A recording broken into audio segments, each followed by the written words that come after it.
Caitlin Clark 0 for 4 from 3. So on the road this season, Caitlin Clark is a combined 1 for 32 from three-point range. Very unusual. She's hot. Breon January having to hold her back. We'll take $32,000. That's what the WNBA took from Caitlin Clark. Not for a dirty foul, not for a suspension, for saying out loud what everyone watching already knew. And instead of going quiet, instead of issuing the standard non-apology that athletes put out when a league wants them to sit down, she looked straight into the camera and said nothing she needed to. Take back. That's where the story starts. Not with the fine, with what came before it and what it means for everything that comes after. Rewind 48 hours. Indiana Fever versus the Las Vegas Aces. Fourth quarter. Clark drives baseline, absorbs contact, and the ball goes in. No call.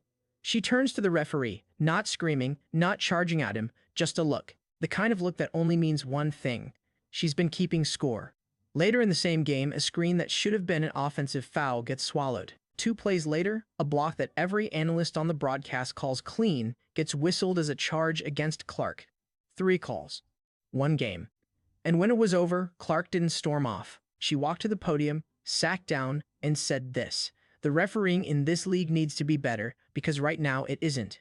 7 words that cost her $32,000. Here's what makes this different from every other player versus league story you've seen. Clark didn't say it in anger. She didn't say it mid-game while emotions were running hot. She said it composed, deliberate, measured. The way someone speaks when they've been thinking about something for a long time and finally decide the cost of silence is higher than the cost of speaking. That is a different kind of statement. Most players learn early that you can feel robbed and still keep that feeling inside the locker room. Clark made a different calculation, and the league responded by making her calculation cost her. Now, leagues fine players for criticizing officials all the time. It's a standard clause. It protects referees from becoming targets. The logic isn't completely broken. But here's the thing the WNBA didn't account for. Clark has spent 2 years becoming the most watched player in women's basketball history. Her games are breaking cable records. Her jersey is the top seller. When you find her, you don't quiet her. You make her a headline. You hand every person who already felt the officiating was uneven a confirmation. You turn one post-game comment into a national conversation, which is exactly what happened. Within 6 hours of the fine being announced, Clark's name was the top trending sports topic in the United States. Not because she did anything new, because the league responded in a way that validated everything she said. And that is the moment this story stops being about a basketball game. It becomes something else entirely. It becomes about power, accountability, and who gets to say what's true. Let's talk about the referee problem. Because it is real, it is documented, and pretending otherwise is the reason we're here in the first place. This isn't a new conversation inside the WNBA. Players have whispered it in locker rooms for years. Coaches have bitten their tongues at post-game podiums. Assistant coaches have pulled reporters aside after games and said things they'd never say on record. The culture of silence around officiating in the WNBA has been enforced not by respect, but by exactly the mechanism that just played out. The threat of a fine large enough to sting, handed down fast enough to send a message. Stay in line. Trust the process. Don't embarrass the league. Clark didn't get that memo. Or maybe she got it and decided it wasn't addressed to her. Here's what the data actually shows. In the 2025 WNBA season, Indiana Fever games ranked in the top 3 for foul differential against the home team on 12 separate occasions. Clark specifically drew fewer shooting fouls per drive than any player in the top 15 in drives per game, meaning she was getting to the rim at an elite rate and getting the whistle at a below average 1. These aren't numbers pulled from a fan account. These are tracked, published, publicly available statistics. And yet the official position of the league, until 48 hours ago, was that everything was fine. Officials were performing at the expected level. The process works. Then Clark said, it doesn't. And suddenly the process needed to protect itself. There's a pattern here that goes beyond basketball. When an institution has a problem it hasn't addressed and someone with enough visibility names that problem publicly, the institution's first move is almost never to examine itself. It's to silence the voice, fine the player, issue a statement about the league's commitment to officiating excellence, move on, hope the news cycle does the same. This works most of the time because most of the time the player is not Caitlin Clark. The game is not drawing 2 million viewers on a Tuesday night, and the moment doesn't have the cultural weight to sustain a 5-day conversation. This moment has all 3. and what's making league executives genuinely uncomfortable right now. What you won't hear said directly, but what is driving every closed-door conversation happening in WNBA offices this week is that Clark isn't the only player who feels this way. She's just the first one in years with enough platform and enough leverage to say it without fearing the consequences. Because $32,000 to Caitlin Clark in 2026, with her Nike deal, her Gatorade contract, her Prada partnership, is not the deterrent it would have been to a player earning the league minimum. The fine didn't silence her.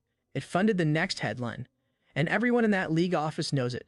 What happens next is the part nobody is saying out loud yet. There is a version of Caitlin Clark who plays it safe, who takes the fine, posts a vague statement about respecting the league's process, and shows up to the next game with her head down and her mouth closed.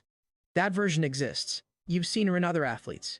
The ones who got big enough to matter and then got careful enough to disappear. They protect the brand. They protect the relationship. They become very good at saying a lot of words that mean absolutely nothing.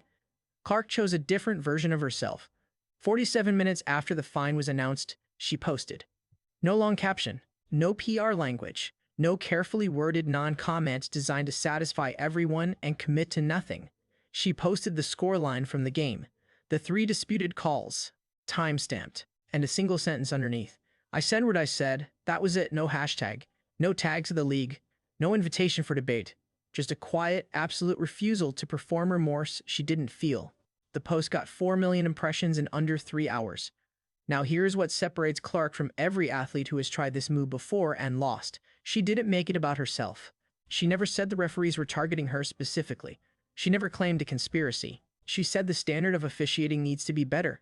For the league, for the players, for the people paying to watch. That framing is everything. Because the moment this becomes about Caitlin Clark feeling personally wronged, it's a story about ego. But the moment it's about the integrity of the product, it's a story about accountability. And accountability is a much harder thing to find someone for believing in. Her teammates understood the distinction immediately. 3 Fever players posted in the hour after Clark's fine dropped, not to throw fuel on the fire, not to name call. Just quiet solidarity. A repost here, a single word there. Enough to signal that this wasn't one player going rogue. This was a locker room that had been thinking the same things and finally had someone willing to carry the weight of saying them. That changes the league's calculation entirely. When it's one player, you fine her and move on. When it's a locker room, you have a labor issue. When it's a locker room on the most watched team in the league, you have a public relations crisis dressed up as a disciplinary matter. And when that locker room is led by the player whose name sells out arenas in cities where the local team hasn't sold out in 4 years, you have something the league hasn't had to navigate before. Real leverage sitting on the wrong side of the argument. The WNBA built its biggest moment around Caitlin Clark. Marketed around her, scheduled around her, priced tickets around her. They just didn't plan for the part where she started talking back. So where does this actually go? Because that's the question nobody in sports media is answering cleanly right now. And it's the one that matters most. There are 3 paths forward and the WNBA has to choose one of them, whether they admit that choice is happening or not. The first path is the one institutions always prefer. Wait it out. Let the news cycle move. Quietly acknowledge internally that officiating standards need review, implement some minor changes in the offseason, and never once connect those changes publicly to what Clark said. This is the path of managed retreat. It protects the league's authority on paper while conceding the actual argument in practice. It's the political solution. It resolves nothing and postpones everything. The second path is escalation. Double down on the fine. Issue a stronger statement about the importance of respecting officials. Make an example. This path has a long and consistent track record of making leagues look afraid of the players they depend on. It didn't work when the NBA tried it with players who had less platform than Clark. It won't work here. Escalation against someone with 4 million impressions on a 2-sentence post is not discipline. It's advertising. The third path is the one that actually requires something. Acknowledge the conversation. Commission a genuine review of officiating consistency.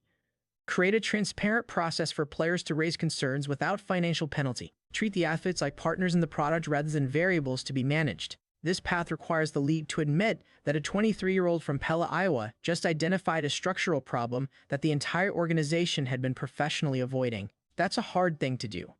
Institutions are not built for that kind of honesty. But it is the only path that ends with the league looking stronger than when this started. Clark knows all of this. Don't mistake the simplicity of that two-sentence post for impulsiveness. This is a player who studied business at Iowa, who built a brand architecture before she played her first professional minute, who chose her sponsors with a precision that would make a seasoned agent nervous. She is not operating on emotion, she is operating on leverage, and she knows exactly how much she has. Because here is the truth that the league cannot say and cannot escape. The WNBA in 2026 is not the WNBA of 2019. The television deals are bigger, the sponsorship money is real, the arenas are fuller, and the single variable most responsible for that transformation is the player they just fined $32,000 for telling the truth. You do not find the engine of your growth and walk away clean. You do not silence the voice that made people start listening and expect the audience to stay quiet with her. Caitlin Clark said the refereeing in this league needs to be better. She was right. She is not backing down. And the most interesting season in WNBA history just got a storyline nobody scripted, but everybody's gonna watch.